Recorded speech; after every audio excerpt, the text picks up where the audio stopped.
sacramento está intrinsecamente unido à paixão de Cristo na cruz. Portanto, ao receber o sacramento da penitência, a alma é banhada pelo sangue de Cristo, um dos seus profundos efeitos.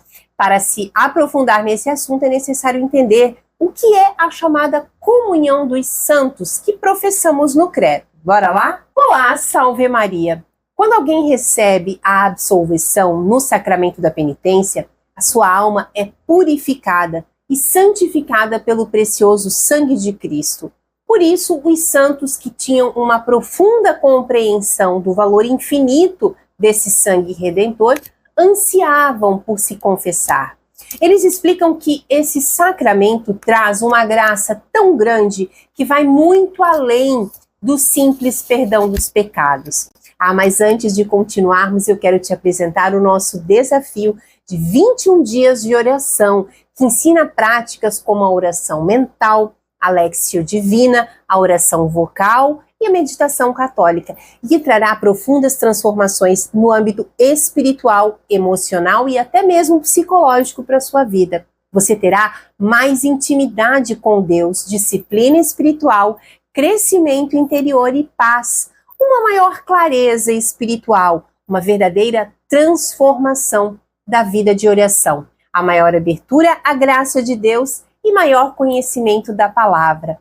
Essa jornada de 21 dias tem o potencial de transformar a sua vida espiritual, tornando mais centrado, conectado com Deus e aberto às suas inspirações. Entre agora mesmo para o nosso desafio 21 dias de oração, por menos de R$10 por mês. O link para o desafio está aqui na descrição desse vídeo. Eu te espero hoje mesmo na aula inaugural. Até lá! Muito bem, e alguns podem se perguntar, se os santos não cometiam pecados graves, por que desejavam tanto esse sacramento? A resposta é que a confissão não serve apenas para tratar o momento presente, mas também para reordenar pecados já confessados e absolvidos no passado. O que importa é o arrependimento sincero. E qualquer pecado, mesmo já perdoado, pode ser levado à confissão para receber a graça da absolvição.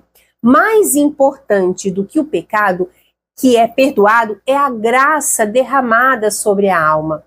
O sacramento da penitência traz efeitos profundos. Segundo o padre Royal Marin, ele aumenta a graça de forma automática no ato da absolvição.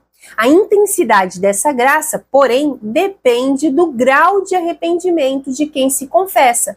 Quanto maior o arrependimento, maior a graça recebida. Além disso, o sacramento proporciona paz e consolação essenciais para progredir na vida cristã. Outro efeito é a iluminação espiritual. Quem recebe a absolvição com sinceridade passa a compreender melhor a gravidade do pecado, mesmo dos menores, e percebe como o pecado mancha a alma. Além disso, o sacramento fortalece a pessoa contra as tentações, renovando a sua energia espiritual.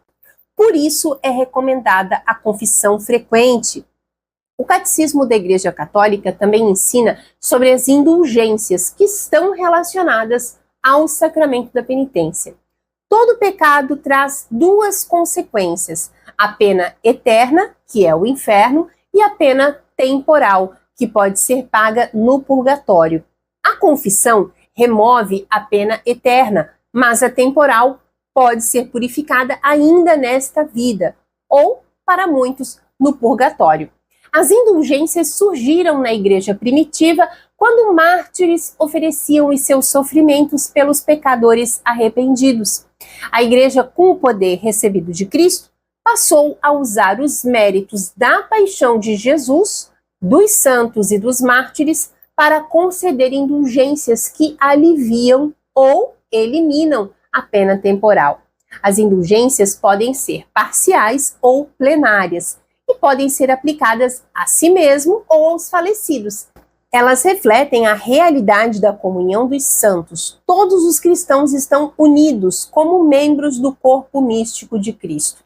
Assim, os méritos de uns podem beneficiar os outros, fortalecendo o vínculo de caridade entre os que estão no céu, no purgatório e na terra. Receber indulgência não é automático. A Igreja convida os fiéis a praticarem obras de piedade, caridade e penitência. Essa prática nos lembra que pertencemos a um só corpo, onde tudo o que fazemos impacta a vida dos outros, seja no céu, na terra ou no purgatório. Ao longo do tempo, o sacramento da confissão passou por várias mudanças na forma como é celebrado. No início da Igreja, por exemplo, havia a prática da penitência pública.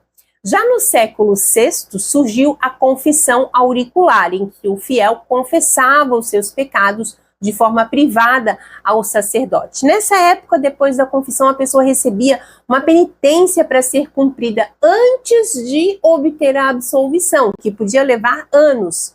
Hoje em dia, o processo é mais simples. O penitente confessa, recebe a absolvição e cumpre a penitência depois. Essa evolução no modo de administrar o sacramento levou a novas reflexões. Por exemplo, alguns sugerem que, devido à falta de sacerdotes, seria mais prático usar a chamada absolvição geral, em que várias pessoas recebem o perdão ao mesmo tempo, sem a confissão individual.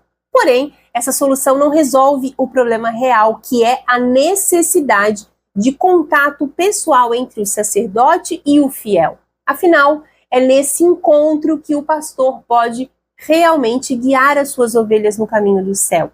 A Igreja ensina que a confissão ideal acontece em um encontro pessoal com o sacerdote. Para isso, seria ideal que as comunidades paroquiais fossem menores, com cerca de 200, 300 fiéis. Permitiria ao padre conhecer melhor as suas ovelhas e atender às suas necessidades espirituais. No entanto, a realidade atual de grandes paróquias dificulta um pouco isso, o que leva à tentação de facilitar o trabalho do padre com práticas como a absolvição geral. Mesmo que a absolvição geral possa parecer uma solução prática, ela não substitui a confissão individual, que é essencial para o crescimento espiritual e para a formação de novas vocações. Além disso, o Catecismo da Igreja Católica é claro ao afirmar que o sacramento da confissão é um momento de encontro pessoal e que a absolvição coletiva só deve ser usada em situações extraordinárias, como em caso de perigo de morte ou situações muito graves. A Igreja também deixa claro que, mesmo em casos de grande número de penitentes, como em festas ou peregrinações, isso não justifica o uso da absolvição geral de forma indiscriminada. As orientações da CNBB, aprovadas pelo Vaticano, reforçam que a confissão individual continua sendo o caminho ordinário para a reconciliação com Deus e que a absolvição coletiva é um recurso raro, extraordinário. E por fim, é importante lembrar que o sacramento da confissão não é apenas uma obrigação, mas um remédio espiritual que fortalece a nossa caminhada com Deus. Devemos buscar esse sacramento com frequência, porque ele nos ajuda a crescer na graça e na santidade. A absolvição geral não é a mesma coisa que confissão comunitária, viu? Porque isso definitivamente não existe, ok? Ela é considerada apenas válida em circunstâncias extraordinárias, bem definidas pelo Código de Direito Canônico e pelo Catecismo da Igreja Católica. Como, por exemplo, em um perigo iminente de morte, como eu já falei, ou seja, quando existe um risco, ali de morte, um acidente grave, uma catástrofe natural, uma guerra, não existe tempo para que o sacerdote ouça as confissões individuais de todos que estão ali presentes. Ou em um caso assim de necessidade grave, quando, devido a um grande número de penitentes e a insuficiência de sacerdotes, seria impossível ouvir todas as confissões dentro de um tempo razoável e os penitentes, sem culpa própria, ficariam privados da graça sacramental ou da Sagrada Comunhão por um período prolongado, geralmente considerado mais de um mês. Exemplos podem incluir regiões com escassez extrema de sacerdotes ou situações de emergência em grandes eventos, mas não em festividades comuns ou peregrinações. Você sabia que mesmo ao receber a absolvição geral, o fiel é obrigado a confessar individualmente os seus pecados graves assim que possível, antes de receber outra absolvição geral ou participar da comunhão?